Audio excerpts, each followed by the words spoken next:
Hai, jumpa kembali dengan Miss R. Apa kabar? Miss harap semuanya sehat-sehat semua ya. Oke, nah kita untuk pertemuan kali ini akan belajar tentang keajaiban pencapaian penerangan sempurna. Nah, untuk pertemuan kali ini kita akan belajar tentang dana nasi susu Gana oleh Sujata dan munculnya singgasana permata yang besar. Namun, sebelum kita mulai pelajaran pagi hari ini, kita awali dengan memanjatkan nama Karapata. Yuk bersama-sama. Arahang sama sambuddho bagawa buddhang bagawantang abhiwademi swakato bhagawata dhammo dhammang namasami supatipanno bhagavato sawaka sanggo sanggang namami. Terpujilah Sang Bagawa yang Maha Suci yang telah mencapai penerangan sempurna. Semoga hari ini kami dapat belajar dengan baik, belajar dengan serius dan giat, agar menjadi anak yang pintar dan berbudi luhur. Semoga semua makhluk hidup berbahagia. Sadu, sadu, sadu. Oke, semuanya. Ya, kita akan lanjutkan pelajaran pagi hari ini ya, yaitu dana nasi susu Gana oleh Sujata. Nah, Miss Ar mau bertanya, minggu yang lalu kita belajar apa? Masih ada yang ingat nggak? Oke, masih ada. Apa yuk? Yaitu tentang 5 mimpi besar. Ya, kita lanjutkan ya ceritanya untuk pertemuan hari ini. Ini adalah gambar Sang Buddha dengan Sujata. Yuk kita ikuti. Nah, setelah 5 mimpi besar, Pertapa Siddhartha pagi harinya mandi dan pergi ke sebuah pohon banyan. Yang pohon itu setiap tahunnya selalu dikunjungi oleh Sujata. Nah, siapa Sujata, Miss? Nah, Sujata adalah seorang putri, seorang yang kaya raya. Di masa mudanya, pernah berdoa di bawah pohon banyan. Nah, apa doanya? Jika menikah, ingin mendapat suami orang yang kaya dan kasta yang sama. Kasta itu ya yang benar ya, kasta yang sama. Ternyata permohonan dari Sujata terkabul. Nah, dia mendapatkan seorang suami yang kaya dan kasta yang sama, kastanya yang kasta tinggi. Nah, hal tersebut karena terkabul, akhirnya setiap tahun di bulan purnama Waisak selalu mempersembahkan Gana nasi susu kepada para dewa. Nah, pada pagi itu, nih di bulan Waisak, bulan menjelang purnama, pagi itu Sujata memerah sapi sendiri dan memasak nasi susu Gana sendiri. Nah, ada terjadi keanehan dan keajaiban. Sapi yang diperah oleh Sujata tanpa harus tangannya Sujata sendiri yang memerah. Dari yang susu sapi itu keluar air susunya sendiri dengan deras. Nah, merasa ada keanehan, makanya pangeran si Sujata nih, dia akhirnya memasak nasi susu Gana sendiri. Dan Sujata memanggil pelayannya yang bernama Punya dan memerintahkan untuk membersihkan pohon banyan karena Sujata ingin berdana susu Gana kepada para dewa di bawah pohon banyan. Nah, kelanjutannya yaitu kejadian di bawah pohon banyan.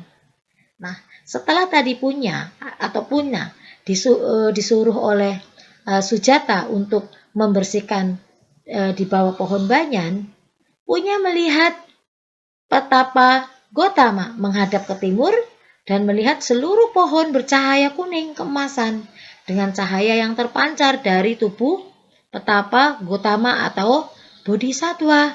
Nah, melihat seperti itu Punya kaget dan agak ketakutan. Punya pun mengira, dewa pohon banyan telah turun ke bawah pohon. Nah, Punya pun mengira dewa pohon ingin menerima dana makanan dengan tangannya sendiri. Akhirnya, Punya pun melaporkan kepada majikannya, yaitu Sujata. Yang mendengar cerita dari Punya, Sujata segera bergegas untuk berdana makanan nasi susu gana di bawah pohon banyan yang dikiranya tadi adalah seorang dewa pohon. Nah, akhirnya Sujata sampai di bawah pohon banyan. Nah, sudah menjadi tradisi loh kalau seorang bodhisattva untuk menjadi Buddha atau akan menjadi Buddha, ia menerima persembahan nasi susu gana. Nah, benar, pada hari itu Petapa Gotama akan mencapai kebudaan. Petapa Gotama atau Bodhisattva Gotama menerima makanan dengan cangkir emas yang disuguhkan oleh Sujata. Kemudian Petapa Gotama menjelaskan kepada Sujata bahwa dirinya bukan dewa pohon, namun dia adalah seorang petapa yang ingin mencari obat penderitaan untuk semua makhluk. Setelah makan nasi susu gana yang diberikan oleh Sujata, Petapa Gotama pergi ke Sungai Neranjara dan bertekad untuk mencapai kebudaan pada hari ini juga. Setelah menyatakan tekad, Petapa Gotama melempar pata atau mangkok emas ke Sungai Neranjara dan bertekad apabila mangkok ini melawan arus berarti saya akan mencapai kebudaan. Tapi kalau mangkok ini mengikuti arus berarti saya belum mencapai kebudaan. Nah, ternyata mangkok yang dilempar oleh Petapa Gotama ternyata melawan arus. Nah, menandakan bahwa pertapaannya atau meditasinya akan mencapai kebudaan. Nah, selanjutnya materi yang ketiga yaitu munculnya singgasana permata besar. Nah, setelah Petapa Gotama meyakini bahwa hari itu beliau akan mencapai kebudaan, Petapa Gotama kemudian beristirahat di hutan Sala di tepi sungai Neranjara. Kemudian beliau bermeditasi, yaitu bermeditasi Anapanasati dan mencapai Lokia Jana. Setelah senja turun dan mandi di sungai Neranjara, beliau menuju pohon Mahabodhi. Lalu jalan yang dibuat oleh para dewa. Pada waktu itu, para dewa, naga, dan yaka, dan gandaba memberi hormat kepadanya dengan mempersembahkan bunga dan wangi-wangian surgawi. Mereka menyanyikan lagu-lagu surgawi yang merdu. Alam semesta tertutupi bunga-bunga dan wangi-wangian surgawi dan bersorak-sorai para dewa dan Brahma. Pada waktu itu, Satya membawa rerumputan. Satya yang memberikan 8 ikat rumput untuk dijadikan tempat duduk bermeditasi di sebelah timur pohon Bodhi. Rumput kering yang diterima oleh Petapa Gotama dari Satya, rumput tersebut menjadi singgasana permata yang besar atau berubah. 8 ikat rumput kering itu berubah menjadi permata yang besar.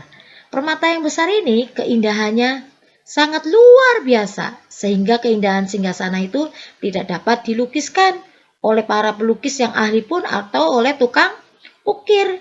Nah, di tempat itulah Petapa Gotama duduk bermeditasi dengan wajah menghadap ke timur, dengan tekad yang bulat, dengan postur duduk bersila menaklukkan semua musuh, sehingga Pertapa Asita mencapai kebudaan. Nah, kemudian anak-anak Miss, inilah tugas yang Miss berikan kepada kalian.